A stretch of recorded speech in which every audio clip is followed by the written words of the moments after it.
নাহমাদুহু ওয়া নুসাল্লি আলা রাসূলিহিল কারীম আম্মা বা'দ। আমাদের চারপাশে এমন অনেক মানুষ আছেন, যখনই আপনি তাদের জিজ্ঞেস করেন ভাই আপনি কেমন আছেন, তারা মুখ পোড়া হাসি দিয়ে বলেন আলহামদুলিল্লাহ, আল্লাহ আমাকে অনেক আরামে রেখেছেন।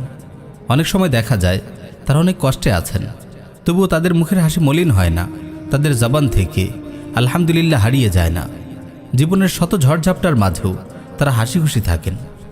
আবার এমন কিছু মানুষও আছে, যখনই আপনি তাদের জিজ্ঞেস করেন ভাই আপনি কেমন আছেন, তারা দেরি না করেই আপনাকে শোনাতে শুরু করে তার দুঃখ কষ্টের লম্বা ফিরিস্তি। মুখ বেজার করে তারা বলতে থাকে আমি ভালো নেই, এই কোনো রকম বেঁচে আছি আর কি। এদের মুখে আপনি কখনো হাসি দেখবেন না, সব সময় তাদের মুখে শোনা যায় অভাব আর অভিযোগ। প্রিয় ভাই ও বোন, একটু গভীরভাবে লক্ষ্য করলে আপনি দেখতে পাবেন প্রথম দলের লোকেরাই সবচেয়ে সুখী মানুষ। তাদের এই সুখী জীবনের মূল রহস্য হল শুকর।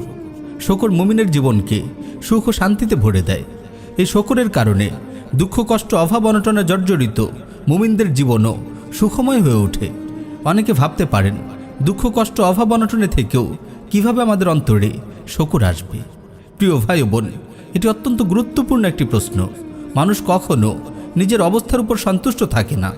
মানুষের স্বভাবটাই এমন, কেউ গরিব বলে মন খারাপ করে, ধনীদের গাড়ি বাড়ি ও আরামায়েশ দেখে সে মনে কষ্ট পায় আমি কেন এত গরিব। কেউ মেধা ও প্রতিভা কম বলে হতাশায় ভোগে, মেধাবী ছাত্রদের দেখে সে দীর্ঘ নিঃশ্বাস ফেলে আমি কেন তাদের মতো প্রতিভাবান নই। কেউ রোগ যন্ত্রণায় জর্জরিত হয়ে হাহুতাশ করে আমি কেন সবার মতো সুস্থ নই। অনেক ভাই বোন আছেন যারা নিজেদের শারীরিক গঠন ও সৌন্দর্য নিয়ে মন খারাপ করেন আমি কেন অন্য সবার মতো দেখতে সুন্দর ও ফর্সা নই।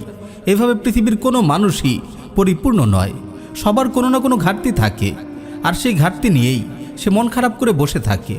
শুকরের অনুভূতি তার হৃদয়ে জাগে না।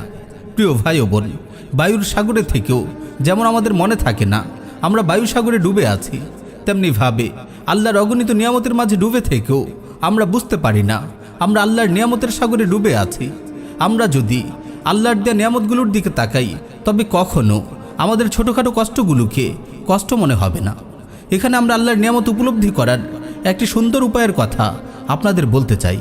যখনই কোনো বিষয়ে আপনার ঘাটতি অনুভূত হবে আপনি আপনার চেয়েও নিচে যারা আছে তাদের কথা চিন্তা করুন। আপনার চেয়েও যারা ভালো অবস্থায় আছে তাদের দিকে না তাকিয়ে আপনার চেয়ে যারা খারাপ অবস্থায় আছে তাদের দিকে তাকান। তখন আপনার হৃদয়ে শুকরের অনুভূতি আসবে। তাই হে অভাব অনটনে জর্জরিত ব্যক্তি, আপনার চেয়েও যারা বেশি অভাবে আছে তাদের দিকে তাকান। আপনার তো থাকার জন্য একটি ঘর আছে, কিন্তু অনেকের তো থাকার জন্য ঘরও নেই। অসংখ্য ছিন্নমূল মানুষ ফুটপাতে রাত কাটায়। আপনি তো 3 বেলা খেতে পারছেন, কিন্তু অনেকেই তো একবেলা খেয়ে একবেলা অনাহারে কাটাচ্ছে। একবার আশপাশের কোনো বস্তিতে গিয়ে একটু ঘুরে আসুন।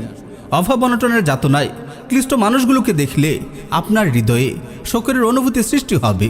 আপনার মনে হবে আল্লাহ আমাকে কত সম্পদ দিয়েছেন, আলহামদুলিল্লাহ।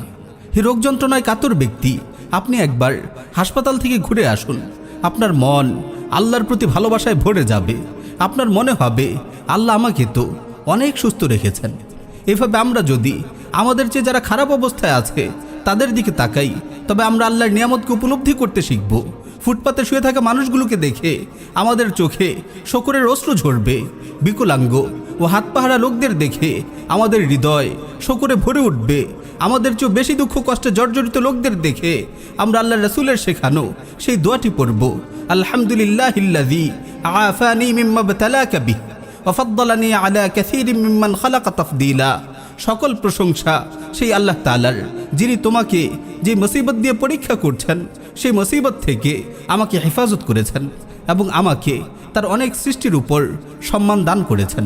প্রিয় ভাই ও বোন, এভাবে যদি আমরা ভাবতে পারি, হৃদয় আল্লাহর নিয়ামতের অনুভূতি জাগ্রত করতে পারি, তবে আমাদের জীবন সুখময় হয়ে উঠবে। আর শুকর করলে আল্লাহ তার নিয়ামতকে অনেক বাড়িয়ে দেবেন।